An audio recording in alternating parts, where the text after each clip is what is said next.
70, 70. Ça 70 kilos. Et objectif, j'avais dit combien? 78. 78, ouais. Oh, genre du travail.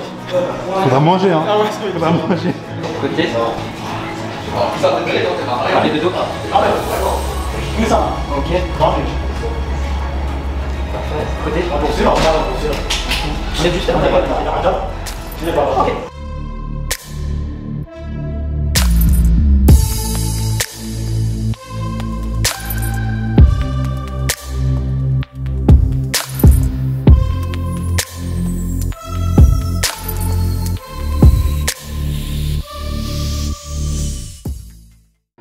Ok les gars, du coup là actuellement nous sommes à Gland, très belle vue. Nous allons finaliser cette vidéo en posant quelques questions à Shadi, savoir comment c'est passé, s'il est satisfait. Ouais, vous allez voir. Alors première question, durant ce challenge, qu'est-ce qui a été le plus difficile pour toi? Je pense que le plus dur, c'était de prendre les habitudes. En vrai, tu sais, le fait d'aller régulièrement à la salle, le fait de bien manger. Surtout que moi, avant ça, j'avais une alimentation vraiment catastrophique. Donc tu vois, j'avais l'habitude de manger comme ça. Et le plus dur, c'est de se déshabituer pour se réhabituer à faire genre un nouveau truc. Ok, et pour toi, en combien de temps tu as pris cette habitude? Pour aller à la salle, je pense qu'en un peu moins d'un mois déjà, j'avais trouvé ma routine. Mais l'alimentation, j'ai eu des yo-yo. Au début ça allait, après ça allait plus, après ça allait de nouveau. Et là j'ai l'impression que ça va de nouveau. D'accord, tu as eu des petits relâchements. Ouais, c'est ça, ok, d'accord. Deuxième question, qu'est-ce qui a été le plus facile pour toi? Le plus facile, je pense, c'était d'aller à la salle, hein, tout simplement. C'est vrai? Se motiver à aller à la salle, je pense que c'était le plus facile. Okay, même si j'ai eu un petit trou, une période de démotivation, je pense que ça allait. Ok, mais du coup pour toi, de se reposer et de manger, c'était ce qui était le plus difficile? Ouais. Du coup, de se coucher assez tôt, de dormir, allez, 7h, 8h. Ouais. Ok. C'était très dur. Ouais. D'accord. As-tu eu des imprévus? Ouais. Ok. J'ai eu un voyage aux États-Unis qui m'a complètement déréglé dans mon alimentation, dans le sommeil, dans absolument tout. J'ai kiffé mon voyage. Ouais, vraiment. J'ai kiffé le voyage, hein, mais au niveau sport et tout, c'était impossible. Ah, c'est vacances. Hein. Ouais, c'était vacances. C'est ça, clairement. As-tu eu de la démotivation ou vraiment tu t'es puré? Vraiment flemme en fait. Ouais, bah en vrai ouais, j'ai eu une grosse période de démotivation parce que j'avais trop de trucs à gérer et du coup tu vois, le sport ça passait en secondaire. C'est d'ailleurs pour ça qu'il y a un retard, désolé les gens. Mais ouais, j'ai eu une grosse période de démotivation. As-tu eu de la difficulté avec l'alimentation? Bah ouais, comme j'ai dit, j'ai eu beaucoup de mal au début avec l'alimentation et ouais, Océane elle m'a beaucoup aidé parce qu'en vrai depuis que ma mère me fait plus à manger, bah, je savais plus bien manger. Genre les légumes, tu vois, c'était une légende pour moi. C'était le Père Noël, les légumes, je connaissais pas. Donc tu vois, juste le fait de se remettre des légumes dans son assiette, féculents, tout ça, tu vois, enfin c'est féculent, tu vois, pour moi c'était quoi? C'était juste un mot du dictionnaire, tu vois. Du coup, c'est vraiment une alimentation complète aussi, d'avoir tous les nutriments nécessaires. Ouais, exactement. Est-ce que ça a été facile d'ajouter les entraînements dans ton quotidien? C'était à la fois facile et pas facile. Dans le sens où, comme je vais chez Non-Stop, le truc cool, c'est qu'on peut aller quand on veut. Donc en vrai, je pouvais autant aller à des 3 h du matin qu'à des 20 h.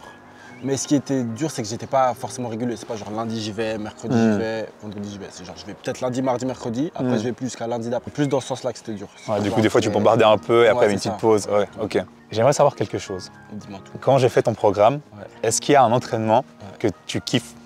Vraiment, tu dis, lui, c'est mon préféré. Les bras. Hein. Les bras? En vrai, ouais. C'était le bras à dos, je crois. Ouais. Bras à dos, j'aimais trop. C'est vrai? Ouais, j'aimais trop. Et maintenant, pour toi, c'était quoi le pire? Le pire, vraiment, sans hésitation, c'est les jambes. Genre les jambes, c'est horrible, c'est dur. En plus, t'as mal pendant 2 jours. Pour s'asseoir et tout, galère, pour se relever encore pire. Ouais, c'est ça, c'est horrible. Tu vois, c'est pas juste tu fais ton entraînement, t'as mal. C'est que t'as mal le lendemain et encore le jour d'après. C'est ça, hein. C'est trop escroc. Et des fois, si t'es bien fait tabasser, ça va encore plus loin. Ouais, c'est ça. Des fois, c'est 3-4 jours. Est-ce que tu es content de ton résultat? On va pas dire que peut-être tu as atteint ton objectif de rêve, mais est-ce que tu es déjà content de ce que tu as pu attendre en ces quelques mois? Ouais, de ouf. Bah en vrai, même hors le physique, genre le poids ou l'apparence physique, c'est genre juste, tu sais, prendre soin de son corps. Ouais. Genre faire du sport, bien manger, se reposer. Ouais, c'est ça, c'est le bien-être en fait. Okay. Et genre le poids, l'apparence et tout, c'est cool. C'est cool pour l'ego et tout ça, mais je trouve que c'est pas ce que je retiens le plus de cette expérience, tu vois. Et en vrai, j'aurais jamais misé sur ça avant de commencer, tu vois. Moi, je me suis dit, j'ai juste envie d'avoir un beau corps et je suis content. C'est ça. Ouais. Oui, c'est vrai que ça aide beaucoup à l'ego. Mais après, tu sens quelque chose en plus, un bien-être où tu te dis, ok, ça va mieux maintenant, niveau sommeil, niveau aussi productif. Enfin, tu es beaucoup plus productif, je pense aussi. J'ai une dernière question pour toi, du coup, c'est quoi ton prochain objectif? Mon prochain objectif, c'est déjà d'essayer de garder des bonnes habitudes. Ouais. pas tout casser en. C'est ça, t'as ton objectif d'un coup. Voilà, pas juste me contenter de ce que j'ai, toujours garder les bonnes habitudes. Ok. Continue à essayer de prendre du poids en vrai. J'ai envie de voir jusqu'à où je peux aller, tu vois. Du coup, voilà les gars, nous allons finaliser ce challenge, cette vidéo. On voulait aussi remercier Non-Stop Gym pour la confiance, nous avoir autorisé à filmer dans leur salle, de magnifiques salles qui sont disponibles 24 heures sur 24. C'est où du coup Shadi il a pu se bâtir ce corps. Pour revenir sur Non-Stop Gym, en vrai, comme tu as dit, merci à eux de nous avoir permis d'utiliser les salles et de nous avoir permis de filmer. Et en vrai, que vous soyez étudiant en apprentissage ou même que vous travaillez, le gros avantage de Non-Stop Gym, c'est que vous pouvez aller 24 heures sur 24. Ils ont des machines de ouf, c'est pas cher, donc franchement, foncez parce que pour moi, il n'y a pas de concurrence sur Suisse, c'est vraiment les meilleurs. Pas de concurrent. Il n'y a pas. Et pour finir les gars, n'hésitez pas à me contacter sur Instagram si vous voulez atteindre un objectif comme Shadi, qui est une prise de masse, ou alors simplement une tonification, soit une perte de poids, ou alors simplement un bien-être, être bien dans son corps, apprendre à s'entraîner, apprendre à manger. Et là, je vous mets en contact avec Océane. Et voilà, n'hésitez pas. Au final, tous les objectifs sont atteignables avec un coach. Tout seul aussi, mais avec un coach, c'est mieux. Surtout avec ce coach qui est le meilleur coach, Loïc aussi derrière la caméra, qui est le meilleur coach. Un bon suivi, des programmes incroyables, donc merci à vous. Et puis suivez-les sur Instagram parce qu'ils sont très très forts. Vous allez être musclés comme moi après. Le gars, il va me faire pleurer lui. Merci mon gars. Merci à toi.